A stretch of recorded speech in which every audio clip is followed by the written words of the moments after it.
சூரா cough அத்தியாயம் 50. மொத்த வசனங்கள் 45. அளவற்ற அருளாளனும் நிகரற்ற அன்புடையோனுமாகிய அல்லாஹுவின் பெயரால். காஃப்.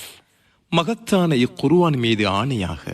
அவர்களிலிருந்து எச்சரிக்கை செய்பவர் அவர்களிடம் வந்ததில் வியப்பு அடைகின்றனர். இது ஆச்சரியமான விஷயம் என்று ஏக இறைவனை மறுப்போர் கூறுகின்றனர். நாங்கள் மரணித்து மண்ணாக ஆனாலுமா? இது அறிவுக்கு தூரமான மீளுதலாகும் என்று கூறுகின்றனர். அவர்களால் பூமி எவ்வளவு குறைந்திருக்கிறது என்பதை அறிவோம். நம்மிடம் பாதுகாக்கப்பட்ட ஏடு உள்ளது. மாறாக உண்மை அவர்களிடம் வந்தபோது அதை பொய் என கருதினர். எனவே அவர்கள் குழப்பமான நிலையில் உள்ளனர். அவர்களுக்கு மேலே உள்ள வானத்தை எவ்வாறு அமைத்து அதை அழகுபடுத்தியுள்ளோம் என்பதை அவர்கள் கவனிக்கவில்லையா? அதில் எந்த ஓட்டைகளும் இல்லை. பூமியை நீட்டினோம், அதில் முளைகளை நிறுவினோம், அதில் கவர்கின்ற ஒவ்வொரு வகையையும் முளைக்கச் செய்தோம். திருந்தும் ஒவ்வொரு அடியாருக்கும் இது பாடமும் படிப்பினையுமாகும். வானத்திலிருந்து பாக்கியம் மிக்க தண்ணீரை இறக்கினோம், செத்த ஊரை அதன் மூலம் உயிர்ப்பித்தோம். இவ்வாறே இறந்தோரை வெளிப்படுத்துதலும் நிகழும். அதன் மூலம் தோட்டங்களையும் அறுவடை செய்யப்படும் தானியத்தையும் நீண்டு வளர்ந்த பேரீச்சை மரங்களையும் அடியார்களுக்கு உணவாக முளைக்கச் செய்தோம். அதற்கு அடுக்கடுக்காக பாளைகள் உள்ளன. அவர்களுக்கு முன் நூகுடைய சமுதாயமும் கிணற்று வாசிகளும் சமுது சமுதாயத்தினரும் ஆது சமுதாயமும் ஃபிர்அவுனும் லூத்துடைய சகோதரர்களும் மத்தியன் தோப்பு வாசிகளும் துப்பவுடைய சமுதாயமும் பொய்யென கருதினார்கள். அனைவரும் தூதர்களை பொய்யரென கருதினார்கள். எனவே எனது எச்சரிக்கை உண்மையாயிற்று. முதலில் படைப்பதற்கு நாம் இயலாதவர்களாக இருந்தோமா?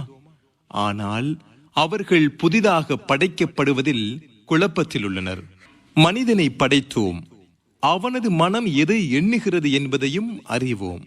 நாம் அவனுக்கு பிடரி நரம்பை விட மிகவும் நெருக்கமாக இருக்கிறோம். வலப்புறமும் இடப்புறமும் எடுத்தெழுதும் இருவர் அமர்ந்து எடுத்தெழுதும் போது அவன் எந்த சொல்லை பேசினாலும் அவனிடம் கண்காணிக்கும் எழுத்தாளர் இல்லாமல் இருப்பதில்லை. மரண அவஸ்தை உண்மையாகவே வந்துவிட்டது. எதை விட்டு ஓடிக்கொண்டிருந்தாயோ அது இதுவே. சூர் ஊதப்படும். இதுவே எச்சரிக்கப்பட்ட நாள். ஒவ்வொருவரும் இழுத்துச் செல்பவருடனும் சாட்சியுடனும் வருவர். இதில்தான் நீ அலட்சியமாக இருந்தாய். உன்னை விட்டும் உனது திரையை நீக்கிவிட்டோம். இன்று உனது பார்வை கூர்மையாக உள்ளது.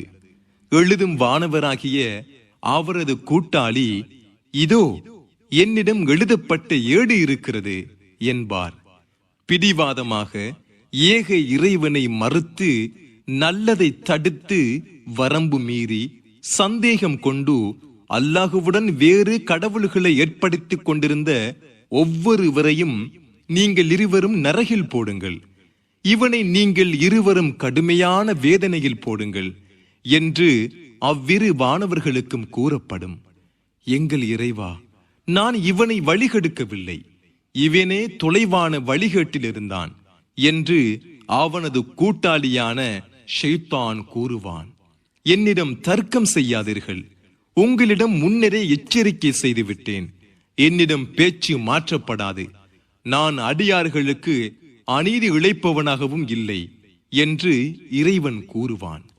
நீ நிரம்பி விட்டாயா என்று நரகத்திடம் நாம் கேட்கும் நாளில் இன்னும் அதிகமாக உள்ளதா என்று அது கூறும்.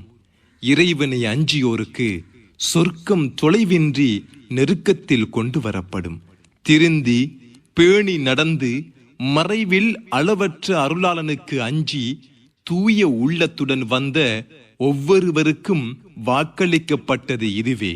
நிம்மதியுடன் இதில் நுழையுங்கள், இதுவே நிரந்தரமான நாள் என்று கூறப்படும்.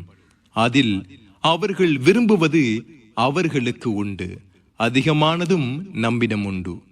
இவர்களை விட வலிமை மிக்க எத்தனையோ தலைமுறையினரை இவர்களுக்கு முன் அளித்துள்ளோம். அவர்கள் ஊர்களில் இவர்கள் சுற்றித் திரிந்தனர். தப்பிக்கும் இடம் இருந்ததா? யாருக்கு உள்ளம் உள்ளதோ அல்லது கவனமாக செவியுறுகிறாரோ அவருக்கு இதில் படிப்பினை உள்ளது. வானங்களையும் பூமியையும் அவற்றுக்கு இடைப்பட்டதையும் 6 நாட்களில் படைத்தோம்.